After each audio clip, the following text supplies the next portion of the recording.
The desert rose. The noontime sun hammered the parched trail, heat shimmering off the baked earth in ghostly apparitions. Serafina, her face shielded by a bandana, fixed her gaze on the approaching stagecoach.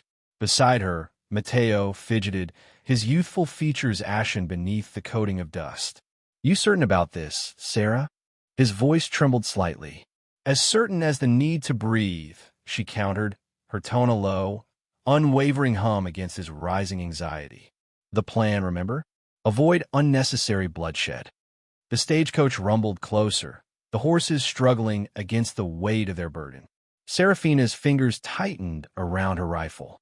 This was their path forward, for Sophia's sake, to forge a future beyond the fringes of survival. With a piercing whistle, she sent Diablo surging forward. Matteo, though hesitant, followed her lead. They erupted from the thicket, intercepting the stagecoach's advance. "Halt right there," Serafina commanded, her rifle raised, but not yet trained on the driver. The man, broad-shouldered and sporting a sweat-soaked hat, cursed vividly as he wrestled the reins.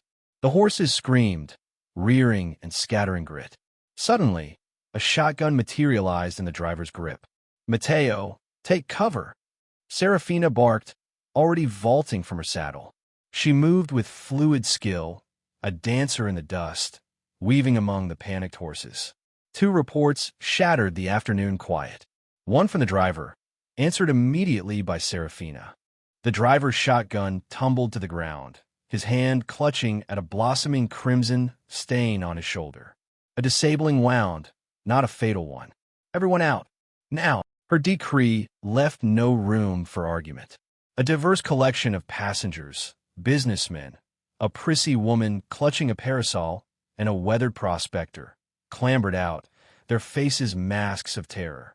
Matteo, his initial trepidation replaced by a steely resolve, kept them pinned. With practiced efficiency, Serafina relieved them of their valuables. Wallets, coin purses, a stout strongbox. "Anything else you'd like to contribute?" she inquired, her eyes scanning the frightened faces. The woman with the parasol clutched her belongings tighter. The prospector spat a stream of tobacco juice onto the parched earth. "Just get it over with, you desert rose," he spat. Serafina's gaze hardened. The desert rose. The moniker splashed across newsprint. It painted a romantic picture of false glamour. The reality was brutally different. With the spoils loaded onto their saddlebags, Serafina gave Matteo a sharp nod. "Let's ride." They wheeled their horses around and bolted, leaving the stranded stagecoach and its passengers fuming in their wake. The sun began its descent, stretching long, distorted shadows across Redemption. Sheriff Harding marched down Main Street, his face a granite mask, the words of the townsfolk stinging like sand. "Desert Rose strikes again," someone muttered as he walked past. "Word is she made off with the king's ransom," someone else added. "They say she knows this territory like the lines on her own hand." Harding ignored the whispers, his mind fixed on the hunt. For months, he had been on her trail, a phantom always just beyond his grasp. To some, she was an outlaw. To others, a symbol of defiance. To Harding, she was simply a criminal who needed bringing to justice. He burst into the telegraph office, startling the young clerk. "Give me the marshal in Tucson. Stagecoach robbery south of town. Desert Rose is the perp. Tell him I need reinforcements. And tell him now." Serafina urged Diablo onward, his coat lathered with sweat. She glanced back, spotting the telltale plume of dust that marked their pursuers' advance. They were closing the distance. "We need to shake them," she told Matteo, her voice tight with urgency. "Where to?" Matteo asked, breathless. "The canyons," she responded. "They won't dare follow us in there." She knew the labyrinthine canyons intimately.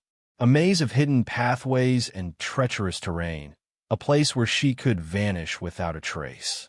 They plunged into the rocky depths, the temperature immediately dropping, the silence broken only by the rhythmic cadence of hooves on stone. Serafina guided them through the winding passages, her instincts her only compass. The sound of pursuit faded behind them, swallowed by the stone. Serafina slowed Diablo to a trot, straining her ears. "They're gone," Matteo said, relief washing over him. "Not gone," Serafina corrected. "Just lost." They ventured deeper into the canyon's embrace, searching for a secure haven to rest. But Serafina knew that this sanctuary was only temporary. The law would return, their resolve hardened. She needed to devise a plan, a way to truly disappear, to finally secure a life for Sophia, free from the shadows of their past. As darkness descended, they discovered a small alcove, veiled by a curtain of clinging vines. Serafina dismounted, her body protesting with exhaustion. She shared meager rations of dried meat and water with Matteo, then leaned back against the cool surface of the rock, gazing up at the sliver of moon gracing the canyon's rim. The Desert Rose, a name that conjured images of beauty and strength. Serafina knew the desert was a cruel mistress, and survival demanded a high price. She was prepared to pay it, whatever the cost, for her family's sake. Yet, even as she swore this oath, a seed of doubt took root in her heart. How long could she maintain this relentless chase? What awaited them if she faltered? A canyon refuge. The sun was a molten hammer against her skull. Each breath scraped against her lungs like sandpaper. Serafina stumbled, the canyon floor a shifting tapestry of red dust and loose scree. The bullet wound in her shoulder throbbed in time with the pounding of her heart, a cruel percussion urging her onward. Behind her, the distant baying of hounds echoed through the narrow passes, a promise of capture she couldn't afford to keep. She hadn't seen Sheriff Thompson, only heard his voice barking orders. But she knew he was there, relentless as the desert wind, driven by a thirst for justice, or perhaps a thirst for the glory of bringing down the Desert Rose. Matteo was gone. They'd split at the Devil's Tooth, a jagged rock formation that split the canyon in two. He'd taken the horses, a feint to draw Thompson away. Serafina had argued, pleaded, but he'd been adamant. "You're hurt, Sarah. You need to get clear." His face, usually alight with youthful bravado, had been grim, etched with worry. It was a debt she knew she might never repay. She scrambled over a cluster of boulders, her vision blurring at the edges. The canyon walls, once a source of shelter, now felt like a closing fist. She needed water, shade, a moment to catch her breath, but the hounds were getting closer. Then she saw it, a wisp of smoke, barely visible against the ochre sky, curling upwards from a hidden fold in the canyon wall. Hope, a fragile bloom in the arid landscape of her despair, pushed her onward. It was a cabin, built into the rock face, almost invisible from a distance. A small, ramshackle structure of weathered wood and stone, clinging to the cliff like a tenacious vine. A vegetable garden, surprisingly lush, thrived in a small, terrace plot. The air smelled of wood smoke and something else, something earthy and sweet. She approached cautiously, her hand instinctively reaching for the Colt Peacemaker tucked into her waistband. The door, a simple plank of wood, was slightly ajar. She pushed it open, wincing at the creak that echoed in the sudden silence. The interior was dim, cool, and surprisingly tidy. A single window, covered with oiled parchment, cast a soft, amber light. A wood-burning stove stood in one corner, radiating a gentle warmth. Books lined a shelf above a rough-hewn table, and sitting at that table, calmly reading, was an old man.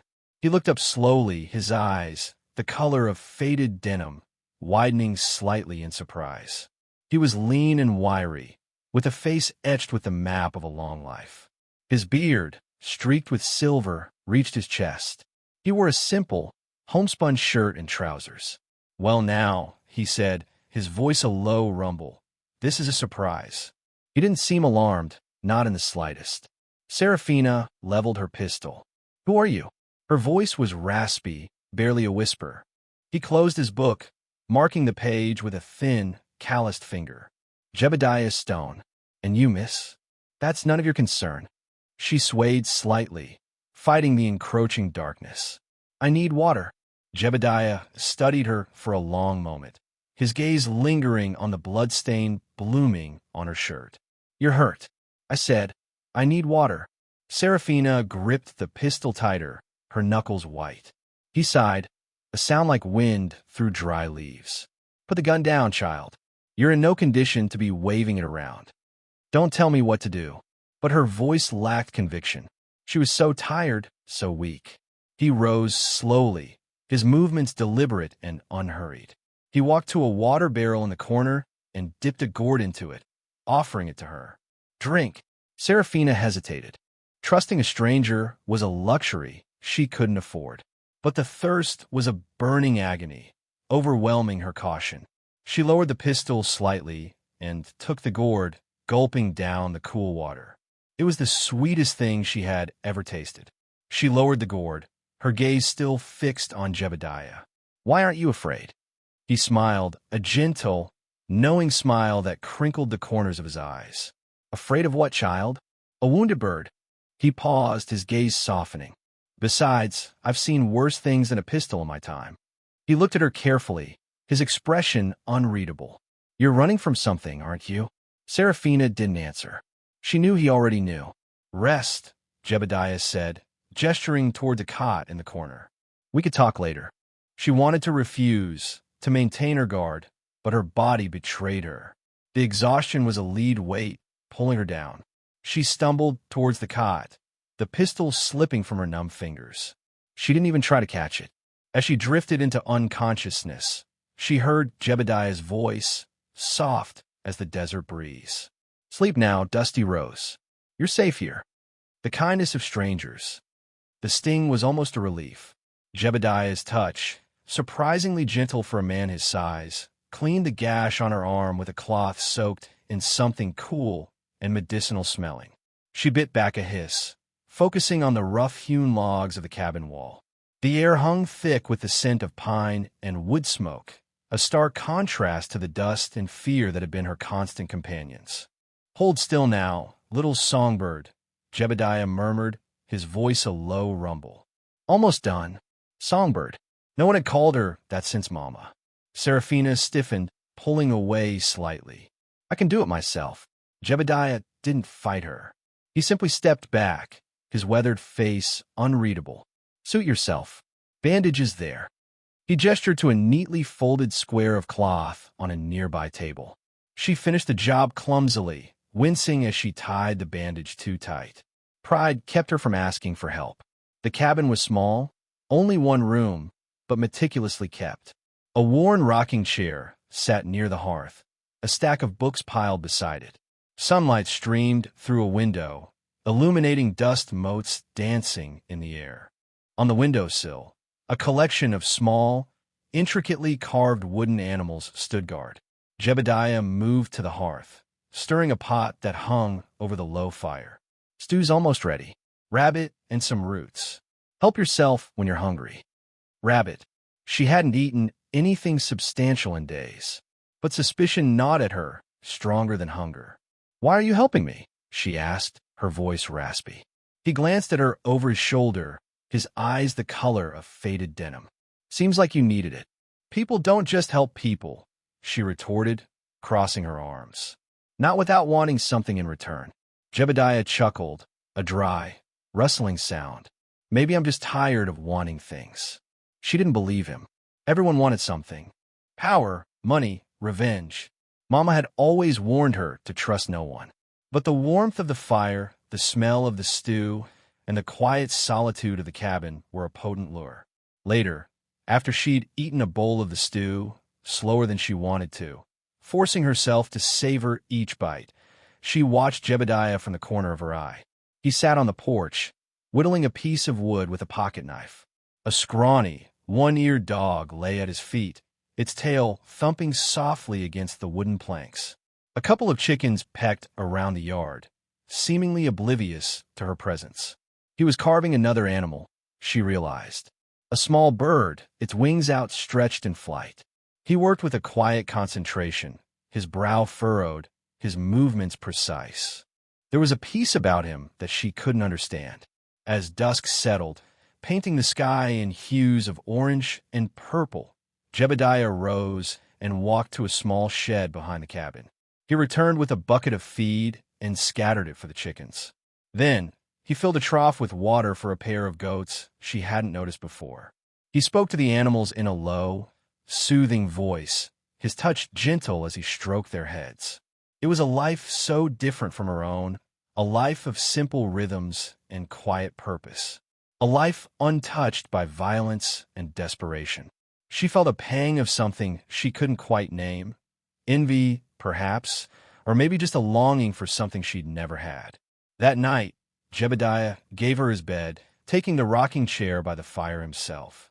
She lay awake for hours, listening to the crackling flames and the soft snores of the one-eared dog. The mattress was lumpy and smelled faintly of lavender, but it was the most comfortable bed she'd slept in years. Before dawn, she rose quietly, pulling on her boots. She found Jebediah asleep in a rocking chair, his head lolling to one side, the unfinished wooden bird clutched in his hand. She hesitated, a sudden urge to thank him warring with her ingrained distrust. She took a step towards the door, then stopped. On the table, next to the bandage, lay a small pouch of coins. Not much, but enough to get her to the next town. She picked it up, her fingers tracing the worn leather. He didn't expect her to stay. He was giving her a chance to leave, to disappear. But something held her back. A flicker of curiosity, perhaps, or maybe a desperate hope that maybe, just maybe, there was still some good left in the world. She placed the pouch back on the table. Leaving so soon, Jebediah's voice startled her. He was awake, watching her with those knowing eyes. She didn't answer, just stood there, caught between flight and a fragile, hesitant trust. "Don't worry, little songbird," he said, a faint smile playing on his lips. "I won't bite. Ghosts of the past." The simmering stew radiated warmth, banishing the desert night's chill from Seraphina's bones. She observed Jebediah, his actions measured as he maintained his rifle. The hearth fire popped and hissed, casting flickering patterns across the log walls, accentuating the deep furrows that time and hardship had carved into his visage. "You were a gunslinger," she stated, the words lingering like smoke. No inquiry marked her tone. She had witnessed the practiced grace with which he handled the firearm, the contained energy that still flickered in his gaze. Jebediah paused, lifting his eyes to meet hers, his expression unflinching. He conceded, his voice a gravelly rasp. "A lifetime removed, it seems. I'm not proud of what I did. Deeds haunt a man, you know. Some are decent, some weren't, but all met the same bitter end because of me." Seraphina remained quiet, studying him. She understood the weight of specters. Hers simply wore the guise of law enforcement. "I rationalized it as survival," Jebediah went on, his voice barely audible. "We all do, don't we? Just scraping by." He fed the flames another piece of wood, sending sparks dancing up the chimney. "But the day came," he murmured, gazing into the inferno, "when I looked at my hands, and they were stained crimson. Scrubbing them raw wouldn't cleanse them." A pause stretched between them, thick and heavy. "So I abandoned that life, left the ugliness behind, sought refuge in this forgotten corner, praying for solace." Seraphina fidgeted. Peace was a luxury she was denied, a sweet delusion for those ignorant of the price of merely existing. "Did you discover it?" she inquired, the question sharper than intended. A wistful smile touched Jebediah's lips. "Some days I believe I have. Other times the ghosts wail louder than the desert wind." A dog's bark shattered the quiet. Jebediah's head shot up, his eyes narrowing, sharpening. He moved to the window, scanning the inky black. "Someone's coming," he announced, his voice low with warning. "And they carry ill intentions." He snatched up his rifle, his movements betraying a surprising agility. "Get down," he commanded, steering Seraphina toward the cabin's rear. "Who is it?" she breathed, her pulse hammering. "Sheriff Thompson," Jebediah growled. "He's been nosing around for weeks. Likely heard about the fracas in Redemption." Ice flooded Seraphina's veins. Thompson. He wouldn't cease until he had her. She represented an unraveled thread, a challenge to the pristine facade he presented. "There's a storm cellar beneath the floor," Jebediah said, prying up warped planks. "Get in." Stay silent. Serafina balked. She resisted the urge to hide, to shrink into the darkness. Yet she understood that a direct confrontation with Thompson would be fatal. She slipped into the tight enclosure, the earthy aroma filling her senses. Jebediah replaced the planks, his face a mask of concern. "Don't utter a sound," he breathed. "I'll deal with this." He moved to the front, rifle poised. Serafina heard approaching horses, the squeak of saddle leather, the guttural rumble of men's voices. "Hello, the cabin," a voice thundered, one she recognized with sickening certainty. "Thompson, Jebediah Stone, you in there?" Serafina held her breath, straining to catch Jebediah's response. "That's right, Sheriff. What brings you out this way?" "Just passing through," Thompson drawled, his tone deceptively easy. "Heard you were keeping to yourself out here. Thought I'd extend a neighborly visit, see if you were wanting for anything." "I'm doing fine," Jebediah replied, his voice firm and steady. "Don't need nothing from you." "Now, Jebediah, that ain't the cordial way," Thompson said, a hard edge creeping into his tone. "We received reports of a disturbance over in Redemption. A young woman, goes by the moniker of Dusty Rose. Word has it she may have wandered in this direction." Serafina's muscles coiled. "Dusty Rose," Jebediah offered a dry chuckle. "Haven't seen anyone matching that description. Just me and the coyotes out here." "Is that a fact?" Thompson's voice dripped with suspicion. "Mind if we have a look around?" Serafina squeezed her eyes shut, bracing herself. This was it. "I do mind," Jebediah stated, his voice unwavering. "This is my land. I ain't broken any laws. You got no cause to invade my home." A charged silence hung, punctuated only by the fire's crackle within the hearth. Sweat beaded on Serafina's brow. "All right, Jebediah," Thompson said at last, his voice laced with menace. "We'll be on our way. But if I uncover that you're spinning yarns, you'll answer for it." Serafina heard the horses turn, the diminishing cadence of hoofs.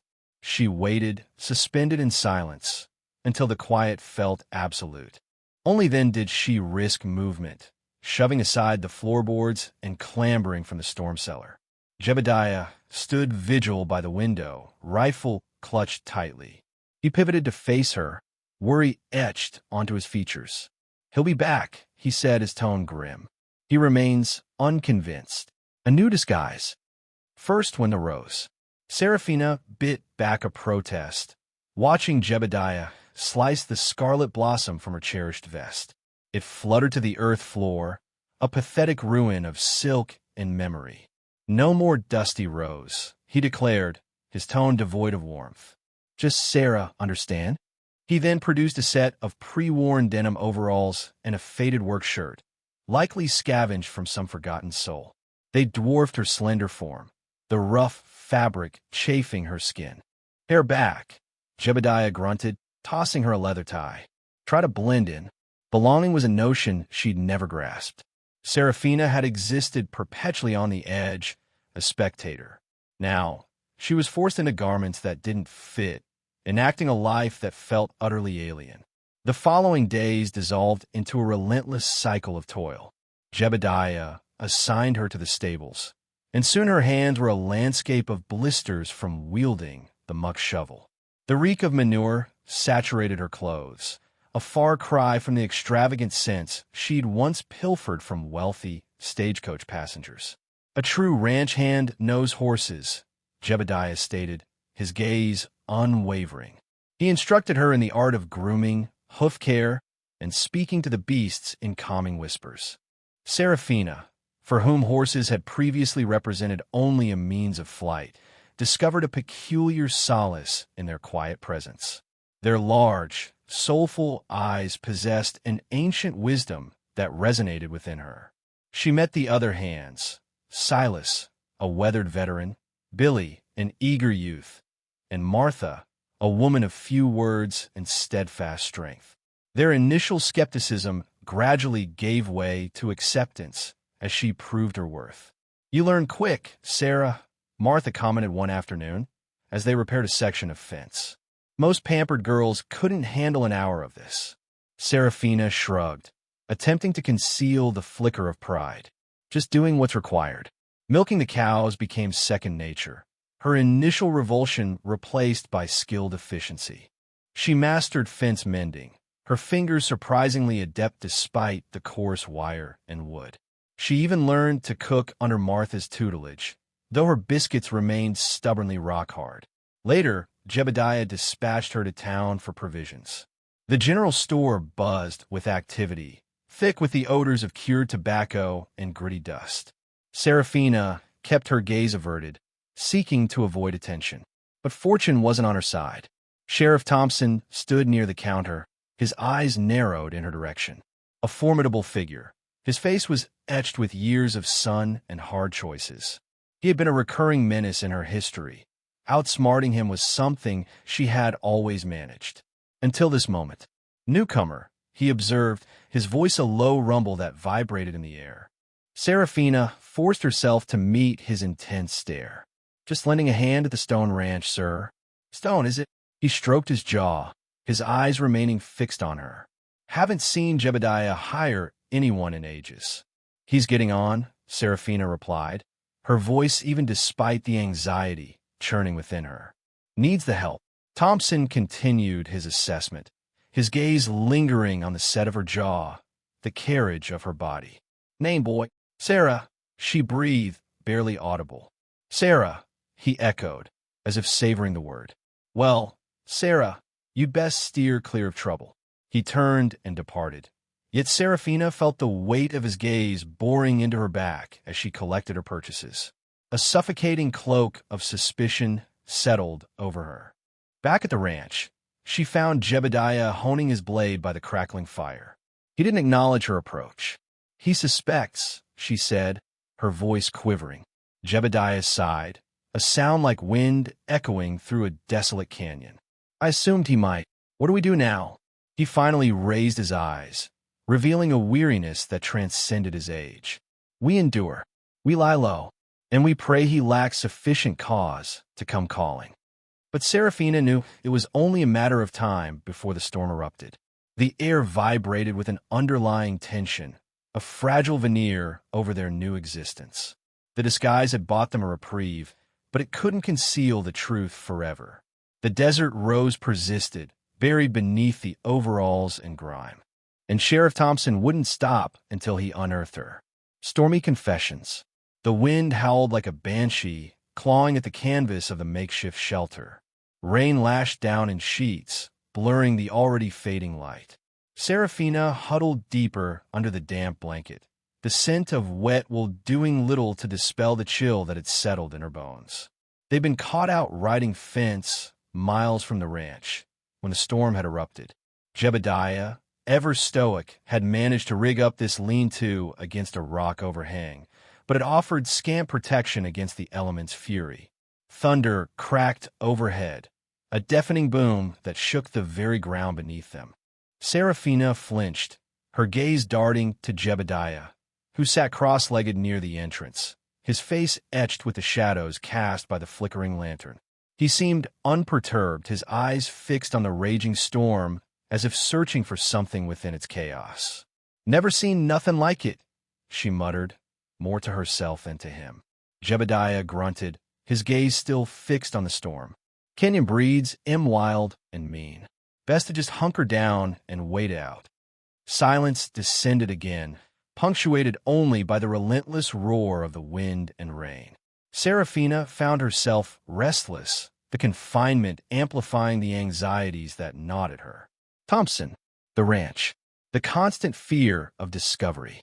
Finally, she couldn't bear it any longer. Why? She blurted out. Jebediah turned, his eyebrows raised in question. Why what, girl? Why are you doing this? Risking yourself for me? You barely know me. The words tumbled out, laced with suspicion and a desperate need for understanding. He sighed, a sound like wind rustling through dry leaves. Maybe I see a little of myself in you, Seraphina. Maybe I just got tired of watching the world chew folks up and spit 'em out.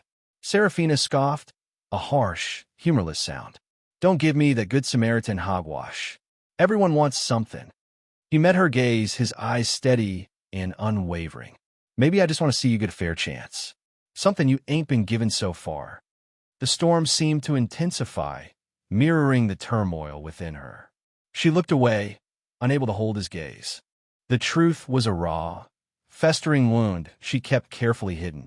But in the claustrophobic confines of the shelter, with the storm raging outside, it felt like it was about to burst open. "It was for my siblings," she whispered, the words barely audible above the din. "Mama and Papa. They got sick. The fever took them quick. I was barely 16. There was no one else to care for Miguel and Isabella." She paused, swallowing hard, the memory still sharp and painful. "The bank was going to take our land. Everything. I tried working, but it wasn't enough. Not for food, medicine. Everything." The lantern light flickered, casting dancing shadows on her face, highlighting the desperation that had driven her. "I didn't know what else to do. The stagecoach. It was supposed to be a one-time thing. Just enough to keep us afloat." Jebediah remained silent, listening intently as she spoke, his expression unreadable. "But it wasn't enough," she continued, her voice cracking. "They wanted more. They said they'd hurt my siblings if I didn't do what they asked. I was trapped." Tears welled up in her eyes, blurring her vision. She hated crying, hated showing weakness, but the floodgates had finally opened. "I never wanted to hurt anyone," she choked out. "I just wanted to protect them, to give them a chance, a better life than the one I had." The confession hung in the air, heavy and raw. The storm raged on, a symphony of fury and despair. Jebediah finally spoke, his voice low and gentle. "And where are they now, your brother and sister?" "Hidden," she replied, wiping her eyes with the back of her hand. "With a family I trust. They don't know about me." He nodded slowly. "Sheriff Thompson ain't gonna give up easy, Serafina. This charade, it buys us time, but it ain't a long-term solution." He shifted, his gaze hardening. "We need to get you somewhere safe. Somewhere Thompson won't think to look." He paused, then added, "I know a place. Up north. A friend. He runs a small ranch. Needs help. It's far from here. A new start." Serafina stared at him, stunned. "You'd really do that? After all this?" He shrugged. "Storm's got to break sometime, girl. And when it does, you got to be ready to ride towards the sunrise." He looked at her, a flicker of something that might have been hope in his eyes. "Unless you got a better idea, a path to redemption." The storm had cleared, leaving behind a world washed clean, the air crisp and carrying the scent of wet sage. Serafina stood on the porch, watching the sun paint the canyon walls in hues of rose and gold. The satchel containing the stagecoach money sat heavy at her feet. "What do you say, Jebediah?" she asked, her voice rough. "You really think this friend of yours will take us?" Jebediah emerged from the cabin, a worn map clutched in his hand. "Finnegan's got a good heart, buried deep, mind you, but it's there. He runs a small trading post up north. Honest work, hard work, just what you need." Serafina scowled. "Honest work? I'm the Desert Rose. Honest ain't exactly in my skill set. Everyone deserves a chance, Serafina. Even roses plucked from the desert." He gestured to the satchel. "In returning, there'll be a good first step." The decision made, they set out.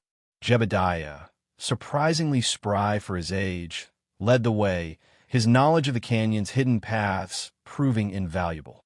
Serafina followed, the satchel digging in her shoulder. She couldn't shake the feeling of being watched. They reached a narrow pass, a natural bottleneck where the canyon walls squeezed together.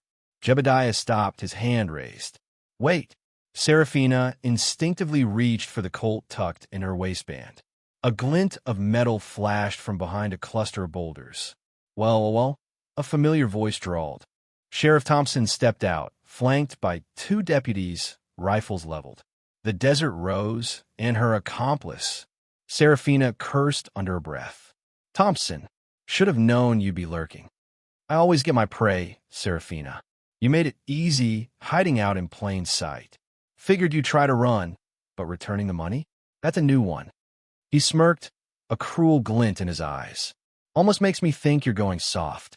"Don't flatter yourself, Thompson," Serafina spat. "Just ending a bad chapter. Too late for that, Rose. You're coming with me." Thompson gestured to his deputies. "Take them." Jebediah remained calm. his gaze fixed on Thompson. "Sheriff, I suggest you reconsider. This canyon knows me better than you know your own wife. A lot can happen in these rocks." Thompson laughed. "Threats from an old man? I'm shaking in my boots."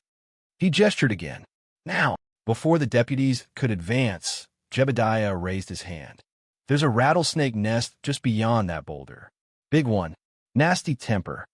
Thompson paused, his eyes narrowing. He knew Jebediah. Knew he wouldn't lie about something like that. Still, he didn't back down. "Don't try to scare me, old man." "Not trying to scare you, Sheriff. Just stating facts." "And did you notice the loose shale on the ridge above? A well-placed shot could bring the whole thing down. Bury you and your boys alive." Serafina watched, impressed. Jebediah's quiet confidence was more intimidating than any gunfight. Thompson's face flushed. He glanced at the ridge, then back at Jebediah. "You wouldn't, would not." Jebediah's voice was soft, but steely. "I've seen enough death in this canyon, Sheriff. I'm tired of it, but I'll do what I have to do to protect what's mine." A tense silence hung in the air, broken only by the distant call of a hawk. Thompson's bravado seemed to falter. He knew Jebediah was right. He was outmaneuvered, not by force, but by knowledge and a quiet resolve. "Fine," Thompson finally growled. "But this ain't over, Rose. I'll be watching." He turned to his deputies. "Let's go." The deputies reluctantly lowered their rifles and followed Thompson back the way they came, disappearing behind the boulders. Serafina let out a shaky breath. "Damn, Jebediah, I didn't know you had it in you." Jebediah sighed, the tension leaving his body. "This canyon taught me a lot, Serafina. Mostly, it taught me that violence is a last resort, and that sometimes the smartest move is to let your enemy think he's won, even when he hasn't." He picked up the satchel.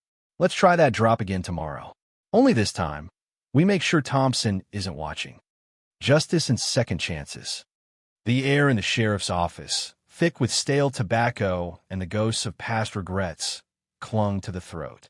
Jebediah, a study in rigid composure, occupied the bench, his gnarled hands resting like stones in his lap. Serafina faced Sheriff Thompson's desk, arms crossed tight, defiance simmering in her gaze. Dawn painted the desert landscape in brilliant shades of apricot and rose, a breathtaking spectacle at odds with the somber mood within. Thompson's chair groaned a protest as he leaned back, his bald spot gleaming under the dim light, each line on his face a testament to years of hard duty. "Stone," he began, voice gravelly, "you're personally vouching for the Desert Rose?" Jebediah's gaze didn't waver. "I am, Sheriff." She's determined to atone. Serafina's unease was palpable. Atonement felt suspiciously like betraying the only family she had ever known, even if they were cold-blooded criminals. Thompson's sigh whistled like a punctured bellows. "Miss Morales," he said, his gaze leveled on her, "your reputation precedes you. Raids, robberies, a price on your head. Ain't boasting about it," Serafina mumbled, eyes downcast. "Do I felt I had to, or what you wanted to?" Thompson countered, his gaze unwavering and intense. The question stung, hitting a nerve she preferred to ignore. "Water under the bridge," she retorted, her tone sharpening. "My siblings are all that matters now, and getting them out of this." Thompson formed a steeple with his fingers, his expression pensive. "Your siblings," so Stone says, "motivated by family." He paused, a flicker of something akin to sympathy in his eyes. "I lost my own sister young. I know that ache, that drive to protect. So, you just gonna let me walk?" A spark of cautious hope kindled within Serafina. "Not exactly," Thompson replied, instantly extinguishing the flame. "But I'm open to considering a lighter sentence, provided you cooperate." Serafina's gaze hardened. "Cooperate how?" "Testify against your cohorts. Reveal their hideouts. Help us recover the stolen loot." He leaned forward, his eyes piercing. "That money belongs to hard-working folks, Miss Morales. Families depend on it." An internal war raged within her. Loyalty versus a shot at redemption. Dread against a fragile hope. Images of her siblings flickered in her mind, their pinched faces their desperate pleas. Young Rosa, especially, who still stubbornly believed in goodness. "What does leniency actually mean?" she finally whispered, her voice raw. "A reduced term. A fresh start. Perhaps even," Thompson hesitated, "a clean slate in time. If you earn it." Jebediah's hand gently settled on her arm, a gesture of quiet encouragement. "It's the right path, Serafina." Looking into his eyes, she saw a steadfast belief. A glimmer of trust began to bloom inside her. Trust was a rare commodity in her world. Yet, Jebediah felt different, genuine, unwavering. "Fine," she said, her voice firm, resolving. "I'll do it." The ensuing days blurred into a chaotic frenzy. Under Thompson's watchful gaze, Serafina led a small posse to the gang's secret lair, a crumbling mineshaft swallowed deep within the canyon's embrace. Surprise was their greatest weapon. Viper Vasquez and his crew were caught entirely unaware, their swagger evaporating under the pressure of overwhelming force. The ensuing clash was swift and brutal. Vasquez, along with some of his men, were taken into custody, while the rest vanished into the vast, unforgiving landscape. The stolen funds, stashed in crates within the mine, were unearthed, a concrete symbol of justice delivered. As dusk began to settle, painting the desert in hues of fiery orange, Serafina stood alongside Thompson, watching the captured gang members being loaded onto wagons. She was overcome by a jumble of feelings: regret, relief, and nascent spark of hope, dormant for far too long. Thompson gave her shoulder a firm pat, an unusual display of warmth. "You did well, Miss Morales," he conceded. "You honored your agreement." "Wasn't easy," she admitted, her voice raspy. "But it was right." "Justice grinds slowly," Thompson observed. "But it does grind. We will ensure your siblings are safe. We will find them a stable home." Serafina fixed her gaze on the expansive desert. The setting sun splashed across the sky in vibrant colors. It represented a new beginning, an opportunity to rebuild what was broken, to merit the clean slate Thompson had promised. The task loomed large, but for the first time in years, Serafina dared to believe it was possible. Beside her, Jebediah offered a quiet smile, acknowledging the arduous journey ahead. The desert, once synonymous with her outlaw past, now stretched out before her, a blank canvas of promise awaiting her brush. A desert bloom.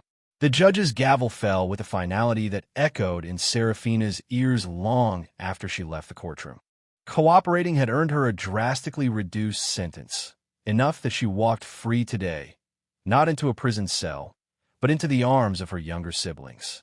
Maria, usually stoic, burst into tears, clinging to Serafina as if she might disappear again. Little Miguel, his face alight with joy, simply jumped up and down, chanting her name. Sheriff Thompson, a man whose gruff exterior hid a surprising amount of compassion, stood back, a rare smile creasing his weathered face.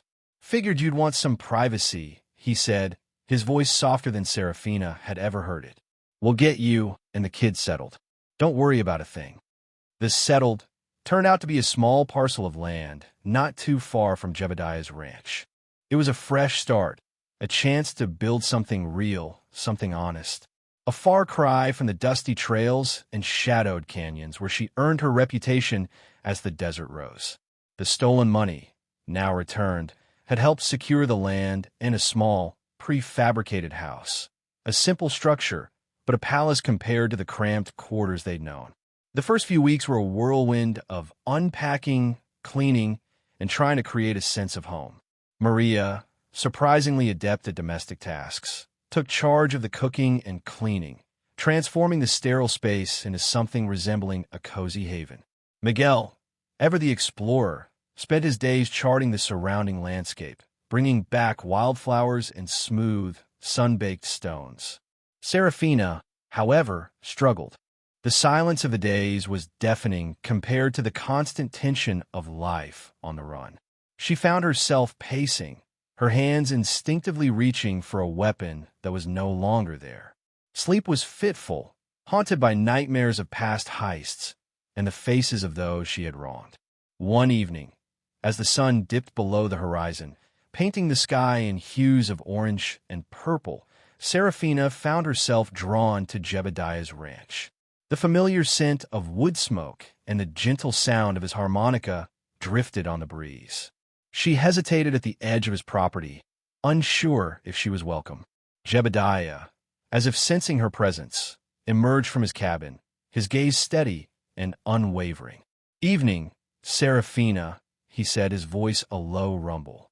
"Come to admire the sunset?" She shrugged, shoving her hands into her pockets. "Just thinking."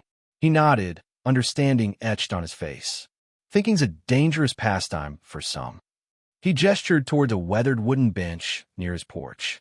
"Sit a spell." They sat in silence for a long time, watching the stars begin to prick the darkening sky. Finally, Serafina spoke, her voice barely a whisper. "What?" Jebediah turned to her, his eyes reflecting the starlight. "Why what? Why did you help me? You didn't have to. You could have turned me in, taken the reward." He chuckled, a dry, rasping sound. "Rewards ain't worth much when you're staring down the barrel of your own conscience. Besides," he added, a hint of a smile playing on his lips, "I reckon even a desert rose deserve a chance to bloom." Serafina looked down at her hands, calloused and scarred from years of hard living. "I don't know how to bloom. I only know how to survive." "Surviving's just the first step," Jebediah said gently. "Blooming takes time, patience, and a whole lot of sunshine. But you got the sunshine now, Serafina. You got your family." She looked up at him, her eyes searching his.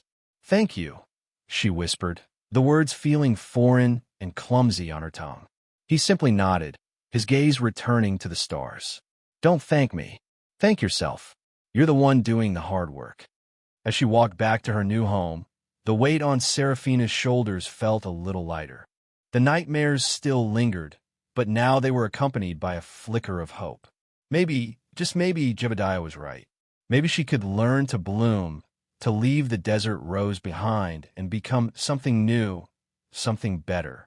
She looked back at Jebediah's ranch, a small beacon of light in the vast darkness. He was an enigma, a gruff old cowboy with a hidden heart of gold. She didn't understand him, not really, but she knew one thing. He had given her a chance when no one else would. He had seen something in her that she hadn't seen in herself, and for that, she would be forever grateful. The debt she owed him ran deeper than any stolen treasure, richer than any vein of gold. It was a debt of the soul, a promise to honor the faith he had placed in her by building a life worthy of his kindness. She would learn to bloom in this harsh landscape, if only to prove he hadn't been wrong about her.